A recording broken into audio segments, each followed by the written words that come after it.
every vital point, the demon Putana began to cry, "Please leave me, suckle me no more." Perspiring, her eyes wide open, and her arms and legs flailing, she cried very loudly again and again. As Putana screamed loudly and forcefully, the earth with its mountains and outer space with its planets trembled. The lower planets and all directions vibrated, and people fell down, fearing that thunderbolts were falling upon them. In this way, the demon Putana, very much aggrieved because her chest was being attacked by Krishna, lost her life. O King Parikshit, opening her mouth wide and spreading her arms, legs, and hair, she fell down in the pasturing ground in her original form as a Rakshasi, as Vrtasura had fallen when killed by the thunderbolt, like a great mountain or a hunk of iron. But because Krishna had caught the demon's neck, the demon was unable to throw him off. He therefore thought of the child as wonderful, since he could neither bear the child nor cast aside the burden. Krishna grasping him by the throat, Trinavarta choked, unable to make even a sound or even to move his hand and legs, his eyes popping out. The demon lost his life and fell, along with the little boy, down to the ground of Vraja. While the gopis who had gathered were crying for Krishna, the demon fell from the sky onto a big slab of stone, his limbs dislocated, as if he had been pierced by the arrow of Lord Shiva, like Tripurasura. The gopis, as if he did not understand the demon's intentions. Thereafter, Sri Krishna caught the demon by the hind legs and tail, twirled the demon's whole body very strongly until the demon was dead, and threw him into the top of a kapita tree, which then fell down along with the body of the demon, who had assumed a great form. Great-bodied demon was named Bakasura. He had assumed the body of a duck with a very sharp beak. Having come here, he immediately swallowed Krishna. When Balarama and the other boys saw that Krishna had been devoured by the gigantic duck, they became almost unconscious, like senses without life. Krishna, who was the father of Lord Brahma, but who was acting as the son of a cowherd man, became like fire, burning the root of the demon's throat, and the demon Bakasura immediately disgorged him. When the demon saw that Krishna, although having been swallowed, was unharmed, he immediately attacked Krishna again with his sharp beak. When Krishna, the leader of the Vaishnavas, saw that the demon Bakasura, the friend of Kamsa, was endeavoring to attack him, with his arms he captured the demon by the two halves of his beak, and in the presence of all the cowherd boys, Krishna very easily bifurcated him, as a child splits a blade of virana grass. By thus killing the demon, Krishna very much pleased the denizens of heaven. Then he entered the mouth of Agasura. When Krishna entered the mouth of Agasura, the Devas, hidden behind the clouds, exclaimed, "Alas, alas!" But the friends of Agasura, like Kamsa and other demons, were jubilant. When the invincible Bhagavan Krishna heard the Devas crying, "Alas, alas!" from behind the clouds, he immediately enlarged himself within the demon's throat, just to save himself and the cowherd boys, his own associates, from the demon who wished to smash them. Then, because Krishna had increased the size of his body, the demon extended his own body to a very large size. Nonetheless, his breathing stopped, he suffocated, and his eyes rolled here and there and popped out. The demon's life air, however, could not pass through any outlet, and therefore it finally burst out through a hole in the top of the demon's head. When all the demon's life air had passed away through the hole in the top of the head, Krishna glanced over the dead calves and cowherd boys and brought them back to life. Then Mukunda, who can give one liberation, came out of the demon's mouth with his friends on the calves. Moving again towards Lord Balarama, "O King," the furious donkey situated himself with his back towards the Lord. Then, screaming in rage, the demon hurled his two hind legs at him. Lord Balarama seized Dhanuka by these hooves, whirled him about with one hand, and threw him into the top of a palm tree. "O King, as the demons attacked, Krishna and Balarama easily seized them one after the other by their hind legs and threw them all into the tops of the palm trees. The earth then appeared beautifully covered with heaps of fruits and with the dead bodies of the demons, which were entangled in the broken tops of the palm trees. Indeed, the earth shone like the sky decorated with clouds. Hearing of this magnificent feat of the two brothers, the Vibhuda Adya rained down flowers. Kalia released him. In great anger, the serpent then raised his hoods high and stood still, breathing heavily.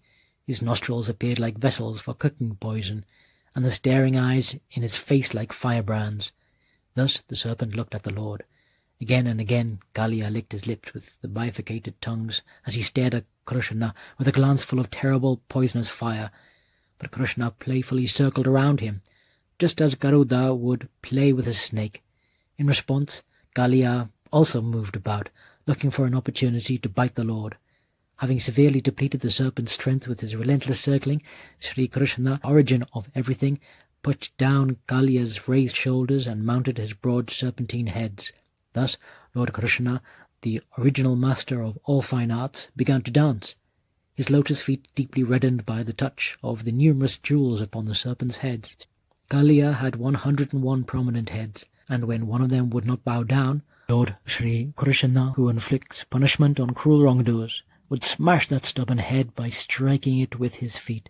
Then, as Kalia entered his death throes, he began wheeling his heads round and vomiting ghastly blood from his mouths and nostrils. The serpent thus experienced extreme pain and misery. Exuding poisonous waste from his eyes, Kalia would occasionally dare to raise up one of his heads, which would breathe heavily with anger. Then the Lord would dance on it and subdue it, forcing it to bow down with his foot. Powerful dancing trampled and broke all of Kalia's 1,000 hoods. Then the serpent, profusely vomiting blood from his mouths, finally recognized Sri Krishna to be the eternal personality of Godhead, the supreme master of all moving and non-moving beings, Sri Narayana. Thus, with his mind, Kalia took shelter of the Lord. An effulgent body that was covered with golden ornaments, and that resembled a cloud flashing with lightning and carrying the moon. When Lord Balarama, who carries the plough weapon, saw the gigantic body of the demon as he moved swiftly in the sky, with his blazing eyes, fiery hair, terrible teeth reaching towards his scowling brows, and an amazing effulgence generated by his armlets, crowns, and earrings, the Lord seemed to become a little frightened.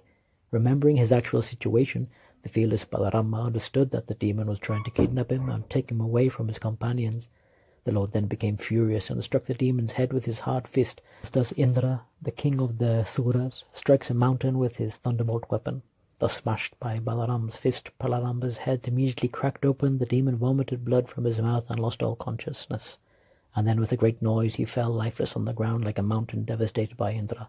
Arishta pawed the ground with one of his hooves, and then, with the clouds hovering over his upraised tail, furiously charged Krishna, pointing the tips of his horns straight ahead and glaring menacingly at Lord Krishna from the corners of his bloodshot eyes.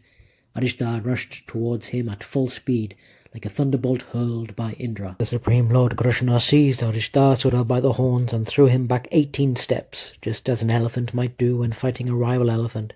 Thus repulsed by the Supreme Lord, the bull demon got up and, breathing hard and sweating all over his body, again charged him in a mindless rage. As Arishta attacked, Lord Krishna seized him by the horns and knocked him to the ground with his foot. The Lord then thrashed him as if he were a wet cloth, and finally he yanked out one of the demon's horns and struck him with it until he lay prostrate, vomiting blood and profusely excreting stool and urine. Kicking his legs and rolling his eyes about, Arishtasura thus went painfully to the abode of death. An unapproachable horse demon tried to strike the lotus-eyed Lord with his 2 front legs, but the transcendental Lord dodged Keshi's blow, and then with his arms angrily seized the demon by his legs, whirled him around in the air, and contemptuously threw him the distance of 100 bow-lengths. Just as Garuda might throw a snake, Lord Krishna then stood there. Upon regaining conscious, Keshi angrily got up, opened his mouth wide, and again rushed to attack Lord Krishna. But the Lord just smiled and thrust his left arm into the horse's mouth as easily as one would make a snake enter a hole in the ground. Keshi's teeth immediately fell out when they touched the Supreme Lord's arm, which to the demon felt as hot as molten iron. Within Keshi's body, the Supreme Personality's arm then expanded greatly, like a diseased stomach swelling because of the neglect. As Lord Krishna's expanding arm completely blocked Keshi's breathing, his legs kicked convulsively, his body became covered with sweat, and his eyes rolled around. The demon then passed stool and fell on the ground dead. The demon changed into his original form, as big and powerful as a great mountain, but try as he might to free himself, he could not do so. Having lost his strength from being held in the Lord's tight grip, Lord Achyuta clutched Vyomasura between his arms and threw him to the ground. Then Krishna killed him in the same way that one kills a sacrificial animal.